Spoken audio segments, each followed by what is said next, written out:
All right, Shalom. First off, I'm going to give praises, honor, and glory to Yahweh, Ba'ashem Yahweh Shai, Ba'ashem Rakakadash. Double honors to my apostles and elders and teachers of Great Millstone who rule well and teach well. My name is Brother Howard Shai Zion. Just coming through with a quick message. All right. Something I'm a little bit disgusted from. I'm going to label the video, man, put that pork down off your fork or something like that. I'm going to make it about this because, I was talking to this girl or whatever, I started talking to her, whatever. And, we just friends, kind of, sort of, whatever, right? Just in the beginning, how things start off, you start talking. And, the women of Babylon, man, they're out of there. After all the discussions that we've had about eating clean, eating good, eating what's pure, she's over there about to cook some pork chops, man. So, as much as a vexation as it is to me, I always think to myself, man, look, you're not going to teach these people, There's certain people the Lord just has that he's going to destroy them, man. And, I just said, kind of like I almost just found out about it. Like, after I read this verse, man, I was kind of like, wow, check this out. Let me show you something. And leave it like that. And just let the Lord deal with it. That's it.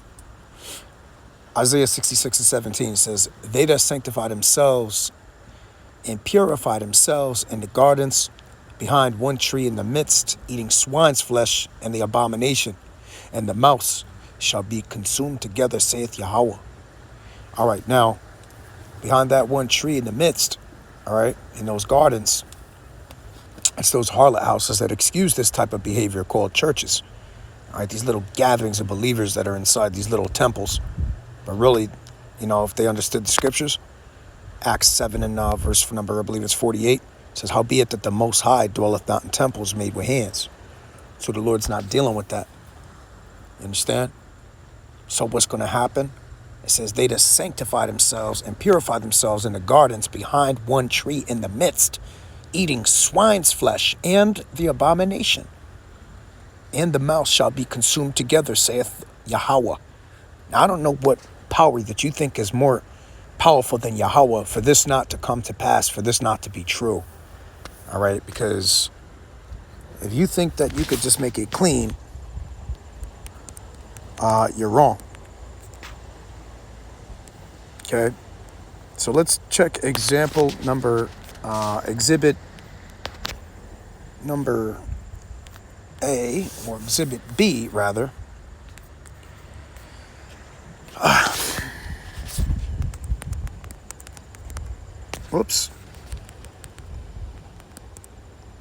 Whoops again.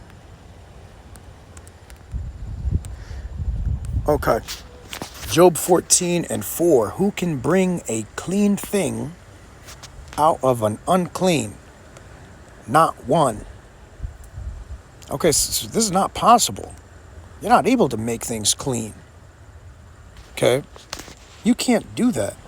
You can't say, well, the Lord died, so, now we're good to go. Nah, man. That ain't happening. Okay? That's not going to happen. So we know what the scriptures say about the Levitical laws on eating. This never goes away, man. I don't know what you people think what it is. Leviticus 11 and verse number 7. And the swine, which is a pig, that's your chuletas that you're cooking. Though he divide the hoof and be cloven-footed, yet he cheweth not the cud, he is unclean to you. Of their flesh shall ye not eat, and their carcass shall ye not touch. They are unclean to you. So I'm going to go ahead and copy this verse and send it later. And they do what they want to do, man. The blood's off my hands. I'll casually bring it up. Not going to be... These people don't like when you preach to them because their deeds are evil and they love the darkness rather than light. You just got to let them get destroyed, okay? It's all good, man. It's all good, man. This is for you brothers, all right? This is for you brothers and some of the sisters that watch, too. Again, we say some because, like I said, man, it's only 11% of people on the channel audience whose viewership is out of 2,400 or whatever currently. So some is definitely 11%. Anyways, nonetheless, man. So yeah, it says, "This shall ye not eat."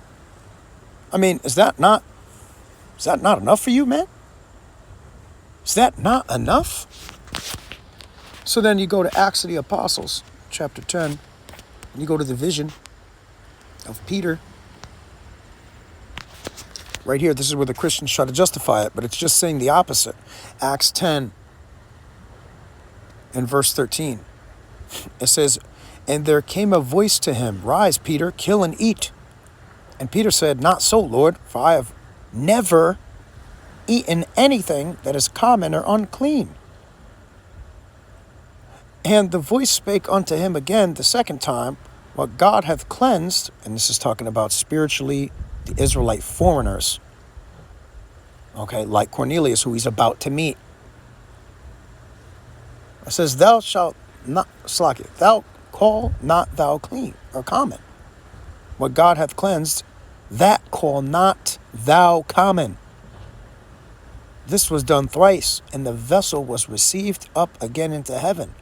Now, while Peter doubted in himself what this vision which he had seen should mean, behold, the men which were sent from Cornelius had made inquiry for Simon's house and stood before the gate. You understand?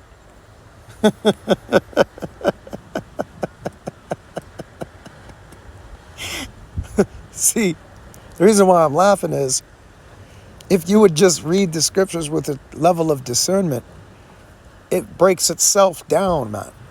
You have to carefully study the scriptures, man, to meditate on them.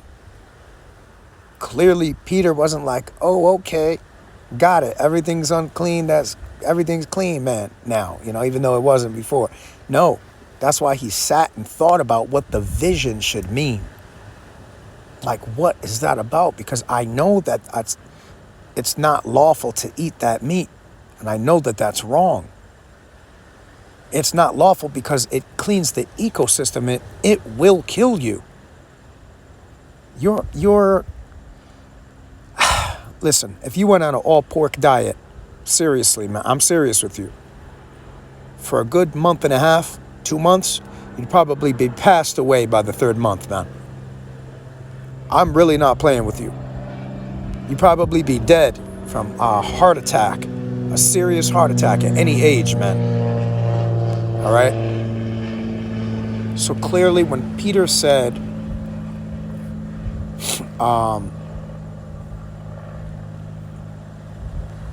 right here, verse 14, but Peter said, "Not so, Lord, for I have never eaten anything that is common or unclean." That should be a hint to you so-called Christians and you people who think that it's okay to eat pork. That should be a strong clue something's wrong. But you don't investigate. You just listen to blindly what people say. But how come you won't listen to what we're saying? Just because we have beards? Come on, man. King David had a beard. Yahushua had a beard. Aaron had a beard. All the Israelites had a beard. Everybody in the Bible had a beard. There wasn't no pale-faced man, no, shave-faced guy in the scriptures, man. There's not one of them in there. So, yeah, man, this is why you got to read with discernment, So stop trying to make up stuff. And if you don't listen to reason, well, you know what, man? Destruction's going to come upon all the workers of iniquity, and we have nothing to say to you anymore, man. We're done with you, okay? We're dismissing you people. Deuteronomy 28:28. The Lord Yahweh shall smite thee with madness and blindness and astonishment of mind. See? That's it. You're under the curses, you so-called blacks, Hispanics, and Native Americans. That's why you don't know what time it is, man. Verse 29, "And thou shalt grope at noonday as the blind gropeth in darkness. And thou shalt not prosper in thy ways. And thou shalt be only oppressed and spoiled evermore. And no man shall save thee." See what I'm saying? So this is why you're going through what you're going through, man. Okay? And that's why there's no remedy for you. because you're not of the elect. And you won't listen to men. That's why you can't put new wine in an old bottle. Somebody who's older, it's really difficult to tell them a new way of life when they've been living how they've been living the longest time. That's why they say you can't teach an old dog new tricks.